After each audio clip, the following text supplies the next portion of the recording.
of this game number 2, where it seems like Zone have their eyes set on ending this with a sweep win against Zeta. A 2-0 in sight for the Mongolian team. Team Zone closely wiping the slate clean with a 2-0. Zeta, not the best early game, like we mentioned. So let's see if they can weather the storm and scale to the late game. That's a big question in the early game, though. It is going to be tough, especially level 1 with Kenny just going guns blazing bright. Has to flicker. Katsu went for the Purify again this game, so won't be able to go for it. Zexora is looking for the puncture in. We'll be able to find a bit of an angle there, but Kenny and Bright will have to back away. And this might be a green cap take. Zexora all alone without the help of the roamer. Kani's walking up now with no revitalize. K walks up. It will just be both teams disengaging. Yeah, playing selflessly, helping to make sure that that green camp doesn't get stolen. And the emblems so far, weapon mastered for the Kimi. Nothing out of the ordinary so far, but Bankai pushed back. Yeah, you also see there the benefit early on of just having the CC in the gold lane. That could have been a huge threat into the green camp, but then with a quick rotation from K, they were able to block the invade of Zeta. I think it was also just really good understanding by Bright the limit of the Kalei, and knowing that he had just a little bit enough of that passive to keep him alive, even though he had to force his flicker out. At least he didn't give a kill away to Zeta. And Zeta Division actually in the early game has quite strong damage in the mid lane. I mean, the Farsa really contributes that much as well. They were closely taking down Bright. Yeah. Bankai needs to check the tennis here. Might be a take, but it's a Yuzong. It's not easy to kill. Really good wave by Zeta here, holding it in. I don't think Bankai will hit level 4. Yeah, that's a good freeze to kind of deny that, and they will send Bright down bottom to break the freeze. Yeah. The Petrify. Oh my god, they're doing a lot of damage. 10 is caught first blood to Junichi, but Bright got the kill on the jungle. Zexora with a puncture away from the taunt, and that really halts Zeta's tempo. Oh, wait. Zexora gonna be risky there. I think 10 got way too close. He was excited to get that Mountain Shocker stun off, but Bankai said, I'm in the bush. You really want to do this against me? Against the Yuzhong with my Petrify? But this kind of breaks the chain and kind of the pattern we talked about, that Zeta's early game will not be the best. That Lapu Lapu was able to bag 2 kills, which means it will be quite fast to contest the objectives. Right? Close by the Katsu. Wings by wings will save him. Good save on the Purify, stays patient with it. 10's already walking back up. Zexora gonna built up the stacks. That's a Black Dragon for him. That should be a free turtle already. Zeta Division. That was their window when they had the lead on Lapu. Not gonna be the fun start the Zeta Division wanted, but let's see if they maybe somehow could. They still have it in them to pull off a surprise pick, but it's gonna be a little bit harder now because Zone seems to be just committing a lot of rotations together as a team. The Kalea and the Lancelot actually doing a lot of work to make sure that Kenny gets farmed fast. Hand cam by Real Me, as I believe is Zexora's hand cam. Ooh. Very quick. On the Lancelot. Yeah. Get those blades going. But yeah, so far, Team Zone is able to stabilize that lead that Zeta Division was able to get. But that was only to Junichi. So again, it's Junichi always becoming the anchor for Zeta Division. It was in the previous game, it was with the Yuzong, and now with the Lapu Lapu. But let's see. How far can he go with the Lapu Lapu? With the Yuzong, it's very easy to rotate. It's very easy to be close to proximity with your teammate. But as a Lapu Lapu, you kind of have to stand your ground by yourself. And so it looks like Zeta Division, they kind of want to take down TC, but it's not the best. Okay, it's going a little bit better here for Zeta Division. The comparison of the items. Any interesting things that y'all want to point out? Yeah, CC and Lapu still going for War Axe first. Yeah, I thought the Fury Hammer will be built up first by K and then into the War Axe, and same goes for Junichi here. But it's still just going to be the War Axe rush. I don't know if we're going to see different itemizations later. But Kenny will still be on the Glowing Wand duty. So is Katsu. They're still going to stick with the Glowing Wand. All right. Wait, I have a question though. Is this just them saying, yeah, it's still okay, or is it them kind of out of touch with the meta? I think it's because of how the composition looks right now. Like, they just don't have gold on the roamers to build up the dominance quickly. So they still need that early anti-regen from the mid laner, who's getting more gold, so technically faster build-up. Seems like these two teams also put a lot of priority. Oh, right! Wow, that is Purify burnt out. But Kenny has to burn out Flicker. Yeah. And Bright did not come into Tsunami Slam. That was Katsu burning his Purify as a freakish reaction to it. Yep, turtle take now. Kani will be close by. Gonna zone out the players of zone. But look at K. So much damage. Black Dragon form in the back. Taunt as well. Tsunami Sound coming down as well. Door Rose, the Retribution with the Petrify. The back bot Kai was able to peel for the team. And that means Kenny is free to hit them all. Even that's low. And K gets the pick on Katsu. Beautiful front to back from Team Zone. I thought that was going to be the end of them because Bankai was taken down 10. Eyed by Zexora. He's going to go for the bunker. Oh my lord. A little bit of a oohs and ahs from the crowd with 10 being able to get away just in time.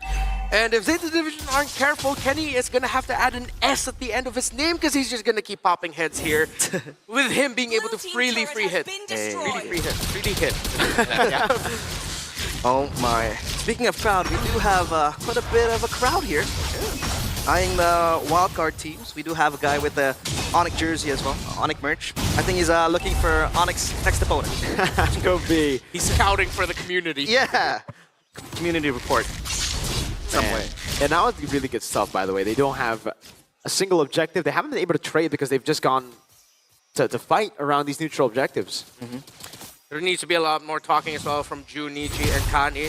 Similar to what we saw from Zone, where Bankai and Bright seem to be alternating in terms of maximizing all of their crowd control. Zeta needs to do the same thing because it seems like Jun and Kani are just going, hey, we both see an opportunity, so we'll both go for it. But that makes Katsu sad, that makes Muiminet sad. Gonna have to move as a unit now. Traction pulse. Wings by wings. Yeah, I don't know about using the resources on K here. He has the Vengeance, pops it. That is all. 4 ultimates, man. And they get a turret up top? No, just a bit of damage. Vexora is gonna push it though. Creates a segue play up top, and Bankai will gonna camp that purple buff. But they're gonna on the get the 7th turret. minute, Oh, that's painful. yeah, on the 7th minute, that's pretty quick.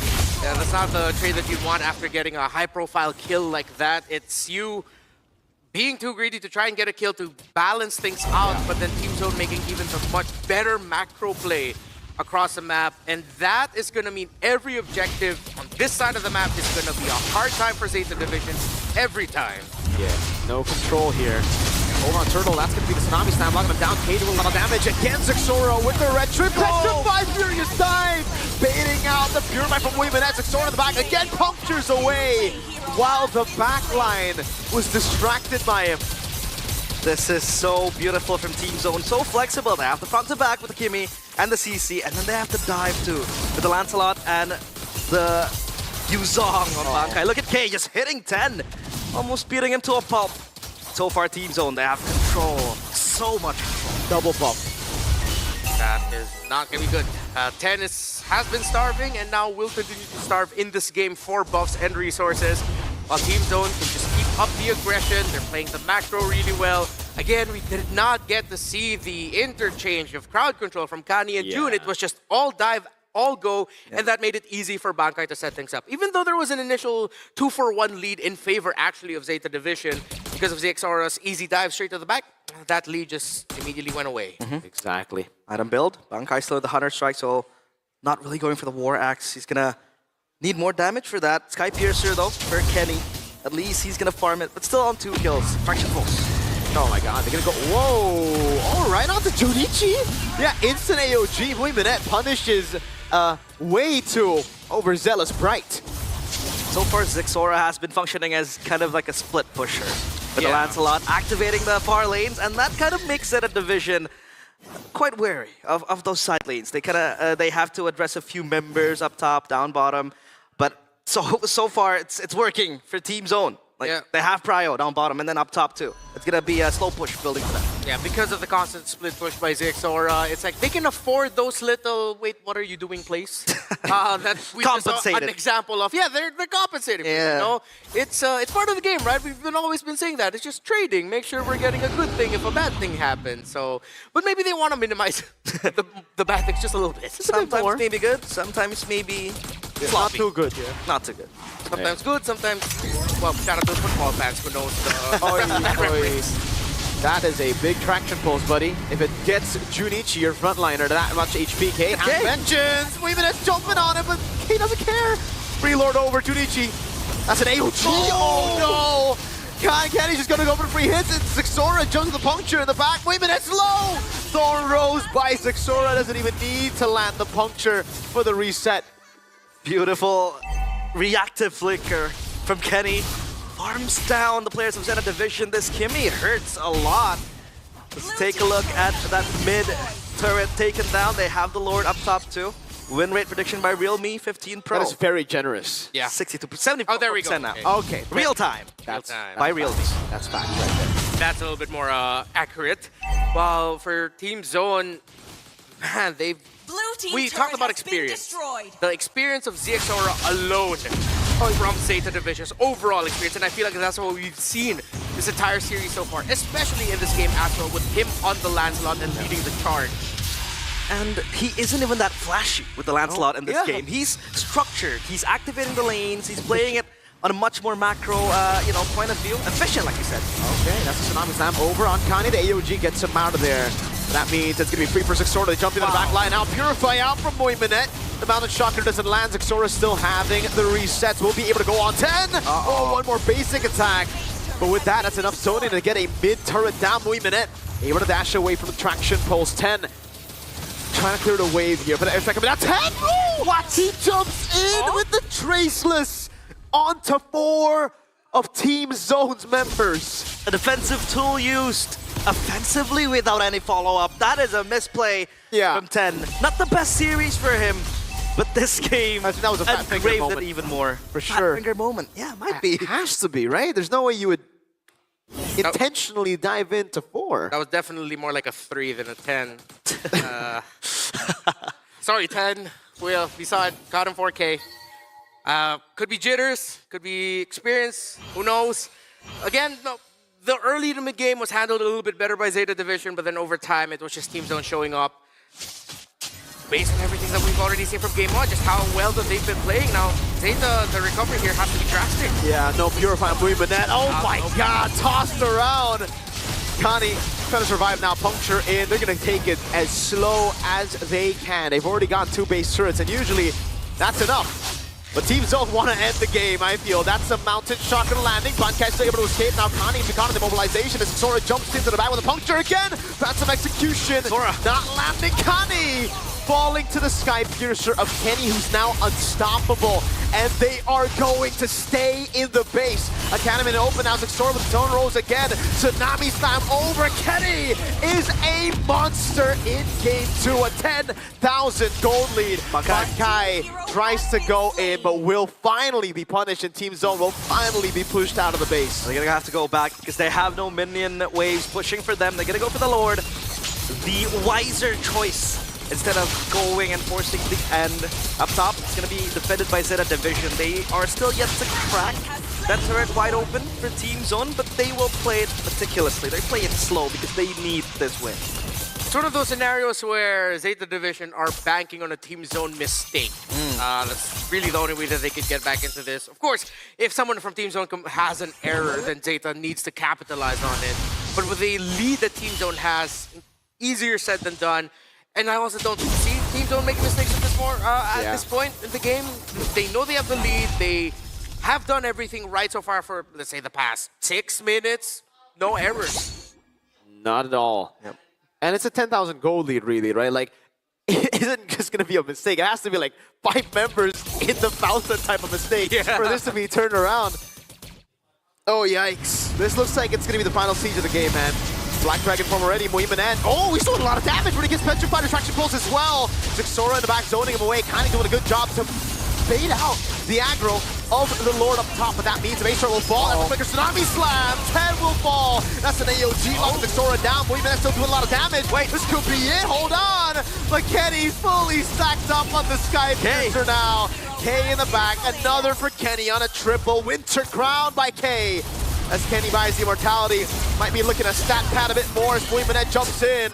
But it will be a clean sweep for Team Zone in the opening match of the M7 wildcard. Breezing past Zeta Division.